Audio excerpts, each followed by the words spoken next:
రవ్వ మజ్జిగతో అప్పటికప్పుడు చేసుకునే ఈ రవ్వ దోశ చాలా రుచిగా, చాలా టేస్టీగా అయితే ఉంటుంది. ఈ రవ్వ దోసను అప్పటికప్పుడు ఈజీగా చేసుకోవచ్చు. చాలా క్రిస్పీగా, చాలా టేస్టీగా అయితే ఉంటుంది. ఇంకెందుకు ఫ్రెండ్స్ ఆలస్యం, ఎలా చేయాలో ఏంటో అనేది వీడియోలోకైతే వెళ్ళిపోయి చూద్దామా మరి. ముందుగా ఒక బౌల్ తీసుకొని అందులోకి 1/2 కప్పు బొంబాయి రవ్వ అయితే తీసుకోవాలి. ఇంకా మెజర్మెంట్ ప్రకారం అయితే చెప్తున్నాను. ఇక్కడ 1/2 కప్పు బొంబాయి రవ్వ అయితే తీసుకున్నాను. అలాగే 1/2 కప్పు బియ్యం పిండి, 1/2 కప్పు గోధుమ పిండి అయితే తీసుకోవాలి. ఇంకా ఈ రవ్వ, బియ్యం పిండి అలాగే గోధుమ పిండి అన్నీ బాగా ఇలా కలిసిపోయేటట్టు బాగా కలిపేసుకుందాం ఒకసారి. ఇందులోకి 1 టీ స్పూన్ దాకా జీలకర్ర కూడా వేసుకోవాలి. అలాగే చిన్నగా కట్ చేసుకున్న కరివేపాకు కూడా వేసుకోవాలి. అలాగే ఒక 1/2 స్పూన్ అంతా మిరియాల పొడి కూడా వేసుకోవాలి. రుచికి తగినంత సాల్ట్. ఇంకా ఇవన్నీ వేసుకొని బాగా ఒకసారి కలిపేసుకుందాం. ఇక్కడ నేను 3 కప్పులు అయితే మజ్జిగ అయితే వేసుకుంటున్నాను. మీరు మజ్జిగ ప్లేస్లో వాటర్ కూడా వేసుకోవచ్చు. నేను ఇక్కడ మజ్జిగ అయితే వేసుకుంటున్నాను. 2 కప్స్, 3 కప్స్. ఇప్పుడు చూసుకుందాం. మనకు ఇది జారుగానే ఉండాలి. ఈ 3 కప్పులు మజ్జిగ వేసుకున్న తర్వాత ఒకసారి పిండి మొత్తాన్ని బాగా కలిపేసుకుందాం, ఎక్కడ ఉండలు లేకుండా. ఫస్ట్ అయితే ఎక్కడ ఉండలు లేకుండా బాగా కలిపేసుకోవాలి.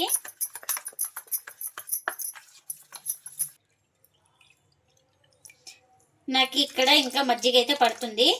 ఇంకా 2 కప్స్ అయితే వేసుకుంటున్నాను. మొత్తం 5 కప్స్ అయితే వేసుకున్నాను. ఈ మజ్జిగ ప్లేస్లో మీరు కొలత ప్రకారం ఇంకా వాటర్ కూడా వేసుకోవచ్చు. ఇలా బాగా లిక్విడ్ లాగా ఉండాలి మనకు. ఇంకా ఇలా వాటర్ లాగా మొత్తం ఉండాలి. ఇంకా ఇలా మొత్తం బాగా కలిపేసుకుందాం. అంతా ఇలా బాగా కలిపేసుకొని ఇంకా ప్లేట్ అయితే పెట్టేసుకొని ఒక 10 నిమిషాలు అయితే నానపెట్టేసుకోవాలి. రవ్వ బనుకు బాగా నానుతుంది. ఒక కడాయి పెట్టేసుకొని అందులోకి పల్లీలు అయితే వేసుకోవాలి. ఈ పల్లీలను బాగా ఫ్రై చేసుకోవాలి. ఇంకా మనకు పల్లీలు బాగా ఫ్రై అయిపోయినాయి. ఇంకా వీటిని ఒక ప్లేట్లోకి అయితే తీసుకుందాం. ఇంకా ఈ పల్లీలను బాగా చల్లారనివ్వాలి. అదే కడాయిలో కారానికి తగినంత మిర్చిని కూడా వేసుకోవాలి. అలాగే 1 ఇంచు అల్లం చిన్నగా కట్ చేసుకొని వేసుకోవాలి. ఇంకా ఒక 4 వెల్లుల్లి రెబ్బలు వేసుకోవాలి. ఇంకా ఆయిల్ కూడా 1 స్పూన్ వేసుకొని ఈ మిర్చి మనకు బాగా ఫ్రై అయిపోవాలి. ఇంకా మనకు మిర్చి కూడా బాగా ఫ్రై అయిపోయింది. ఇది కూడా స్టవ్ అయితే ఆఫ్ చేసుకొని చల్లారనివ్వాలి. ఇంకా జార్ అయితే తీసుకొని ఇంకా చల్లారిన పల్లీలు, మిర్చి ఇంకా అవన్నీ మిక్సీ జార్లోకి అయితే వేసుకుంటున్నాను. ఇంకా ఇందులోకి రుచికి తగినంత సాల్ట్, అలాగే కొద్దిగా వాటర్ వేసుకొని ఇంకా మూత పెట్టేసుకొని గ్రైండ్ చేసుకుందాం. ఇంకా గ్రైండ్ చేసుకున్న తర్వాత ఒక బౌల్ తీసుకొని ఇంకా అందులోకి గ్రైండ్ చేసుకున్న చట్నీని అయితే వేసుకుంటున్నా. ఇంకా చట్నీకి పోపు కూడా పెట్టేసుకున్నాను. ఆ పోపును కూడా వేసుకుంటున్నా. ఇంకా మనకు చట్నీ అయితే రెడీ. ఇప్పుడు ఒక బౌల్ తీసుకొని ఇంకా అందులోకి ఇలా చిన్నగా కట్ చేసుకున్న ఉల్లిపాయ ముక్కలు వేసుకోవాలి. ఇంకా అలాగే చిన్నగా కట్ చేసుకున్న అల్లం ముక్కలు కూడా వేసుకోవాలి. ఇంకా ఈ రెండుని బాగా కలిపేసుకుందాం ఒకసారి. ఇలా ఇంకా ఒక 10 నిమిషాల తర్వాత అయితే పిండిని అయితే చెక్ చేసుకుంటున్నా. ఇంకా మనకు నీళ్ళు అయితే ఏం అవసరం అయితే లేదు. ఇంకా పిండి పర్ఫెక్ట్గా ఉంది. ఇంకా ఇలా జారుగా ఉండాలి మనకు పిండి వచ్చేసి. ఇక్కడ చూపిస్తున్న విధంగా. ఇంకా దోశ వేసుకోవడానికి పెన్నం కూడా పెట్టేసుకున్నాను. మనకు పెన్నం కూడా హీట్ అయింది. ఇప్పుడు ఇలా కలిపి పెట్టేసుకున్నాం కదా ఆనియన్స్, ఇంకా కొంచెం కొంచెం అక్కడక్కడ ఇలా చల్లుకోవాలి పెన్నం పైన అయితే.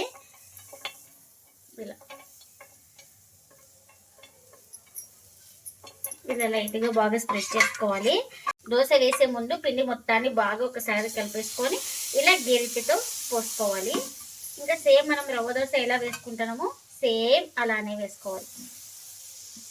ఇలా గ్యాప్స్ ఉన్న కాడ ఇంకా క్లోజ్ చేసుకుందాం. ఇంకా దీన్ని లో ఫ్లేమ్లోనే ఫ్రై చేసుకోవాలి. ఇలా పైన మొత్తం తడి ఆరిన తర్వాత ఇప్పుడు ఆయిల్ అయితే వేసుకుంటున్నాను. ఇలా ఆయిల్ మొత్తం బాగా వేసుకోవాలి. ఆయిల్ వేసుకుంటే మనకు దోశ మంచిగా టేస్ట్ అయితే వస్తుంది. క్రిస్పీగా కూడా ఫ్రై అయిపోతుంది మనం ఆయిల్ ఎక్కువ వేయడం వల్ల. ఇంకా ఈ ఆయిల్ ఒకే దగ్గర నిలబడకోకుండా ఇలా మొత్తం స్ప్రెడ్ చేసుకుందాం స్పూన్తో. ఎందుకంటే పైన ఆరిపోయింటుంది కాబట్టి మనకు ఏం తడి అనిపించదు. ఇంకా బాగా ఆరిన తర్వాతే ఆయిల్ అయితే అప్లై చేసుకోవాలి.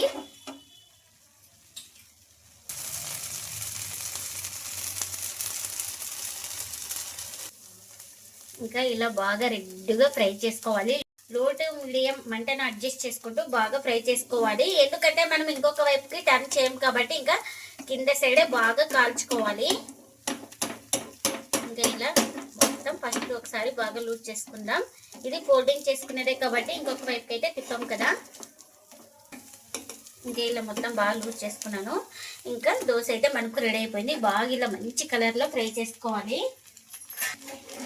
ఇంకా దీన్ని ఒక ప్లేట్లోకి అయితే తీసుకుందాం. ఇంకా మళ్ళీ సేమ్ అలానే ఇంకా ఆనియన్స్, అల్లం ముక్కలు అన్నీ. ఈ అల్లం వేయడం వల్ల దోశ అయితే సూపర్ టేస్ట్ అయితే వస్తుంది. పంటికి అక్కడక్కడ తగులుతూ మనం తినేటప్పుడు చాలా టేస్ట్గా అయితే అనిపిస్తుంది. తురిమేదానికన్నా ఇలా చిన్నగా కట్ చేసి వేసుకోండి, చాలా టేస్ట్గా అయితే ఉంటుంది. ఇంకా దోశ వేసే ముందు అయితే హై ఫ్లేమ్లో పెట్టి వేసుకోవాలి దోశనైతే. వేసిన తర్వాత లో టు మీడియం ఫ్లేమ్లో పెట్టేసుకొని బాగా క్రిస్పీగా ఫ్రై చేసుకోవాలి.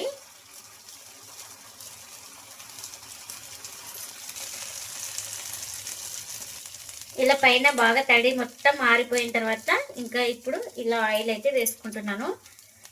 ఇంకా పైన ఎక్కడ పచ్చిదనం అనేది ఉండకూడదు పిండి. ఇంకా ఆయిల్ అయితే వేసుకొని ఇంకా ఇలా బాగా స్ప్రెడ్ చేసుకుందాం.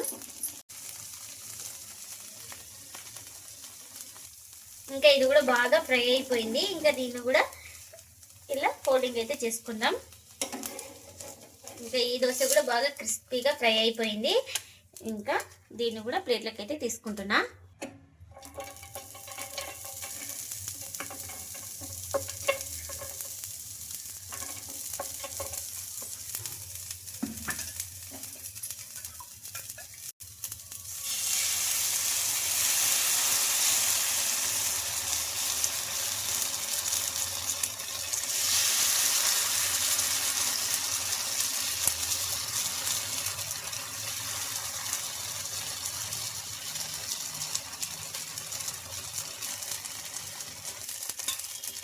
ఇంకా ఇప్పుడు ఆయిల్ అయితే వేసుకుంటున్నా. ఈ రవ్వ దోశ అంటేనే ఆయిల్ ఎక్కువ పడుతుంది. మీరు ఆయిల్ ఇష్టం లేని వాళ్ళు ఇక్కడ ఆయిల్ ప్లేస్లో బటర్ కానీ గీ కానీ ఏదైనా యూజ్ చేసుకోవచ్చు. మీరు తినేదాన్ని బట్టి ఇంకా దాన్ని అయితే వేసుకొని ఇలా బాగా ఫ్రై చేసుకోండి. నేను ఇక్కడ ఆయిలే వేసుకుంటున్నాను. ఇలా ఎక్కడైనా ఇలా అనుకుంటూ ఎక్కడైనా తడిపిండి ఉంటే మనకు సెట్ అయిపోతుంది. ఇంకా ఇది కూడా రెడీ అయిపోయింది. ఇంకా అన్ని దోశలు ఇలానే చేసుకోవాలి. మన ఇంట్లో చేసుకునే అప్పటికప్పుడు ఈ రవ్వ దోశ అయితే రెడీ అయిపోయింది. ఇంకా ప్లేట్లకు అయితే సర్వ్ చేస్తున్నా. సేమ్ హోటల్ లానే ఉంటుందండి. చాలా క్రిస్పీగా అయితే ఉంటాయి. ఎప్పుడు ఒకే రకం కాకుండా ఇలా రవ్వ దోశ చేసి పెట్టండి, అందరు ఇష్టంగా తింటారు. ఇంటిల్లిపాది. ఇంకా చట్నీ కూడా చేసుకున్నాం కదా, చట్నీ కూడా సర్వ్ చేసుకున్నా. చూడండి, చూపిస్తాను. చాలా క్రిస్పీగా ఫ్రై అయిపోయింది దోశ అయితే మనకు. ఇంకా మీరు కూడా తప్పకుండా ఒకసారి ఇలా ట్రై చేయండి. మీకు ఎలా వచ్చిందో కామెంట్ అయితే చేయండి ఫ్రెండ్స్. ఇదండి ఇవాళ బ్లాగ్. ఈ వీడియో కనుక నచ్చితే ప్లీజ్ లైక్ చేయండి, షేర్ చేయండి, కామెంట్ చేయండి. అలాగే లైక్ చేసి సపోర్ట్ చేయండి friends. Thanks for watching. Bye bye.